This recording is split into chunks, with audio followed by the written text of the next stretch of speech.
vůbec nevím, co Richard plánuje, ale prý, že chce dneska se zbavit nějak toho řezu. Co má skoro blízko vlastně na karoserii i na podvozku, ale nevím, jestli to uděláme. Rezi, Pátě. Rezi? Jo. Rez. No, rezi. Ne řezu. Rezu, ne? Řezi. Rezi. Řezi. Rezi. Řezi. It's time to stop! It's time to stop, okay? No more!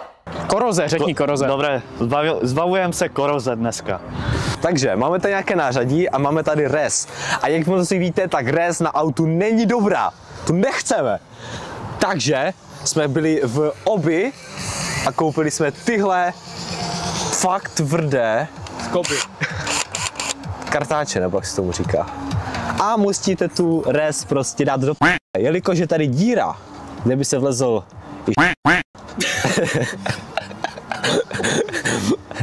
a i tady možná.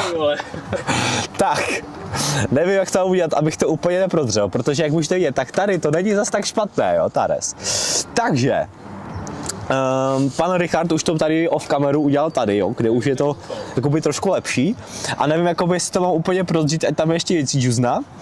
A nebo to nechat tak. Já to úplně nechci poslat, přece jenom to není moje auto, že jo?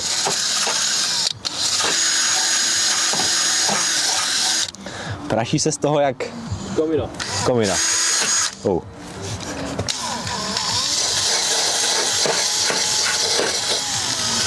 No.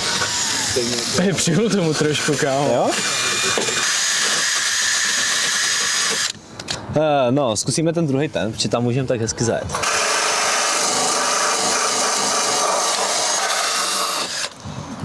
A už se nám to blejská. Nezoschází, ale problémy přichází.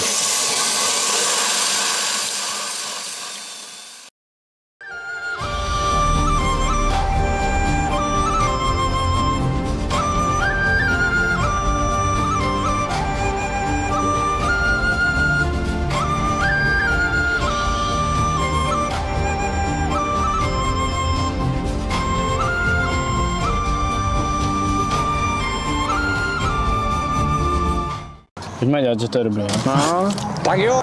Tak jdem tmelit. Vůbec nevím, jak se s tím dělá. Ale všechno jednou poprvé. Není tu nějaký list? Aby to tam drželo. Aby to nepadalo do té díry. Kámo. To mi nedošlo. No. List? No. Po domácku. Po domácku.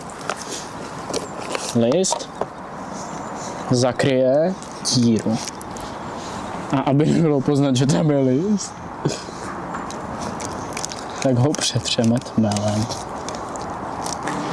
Jo, dobrý, necháme to tak.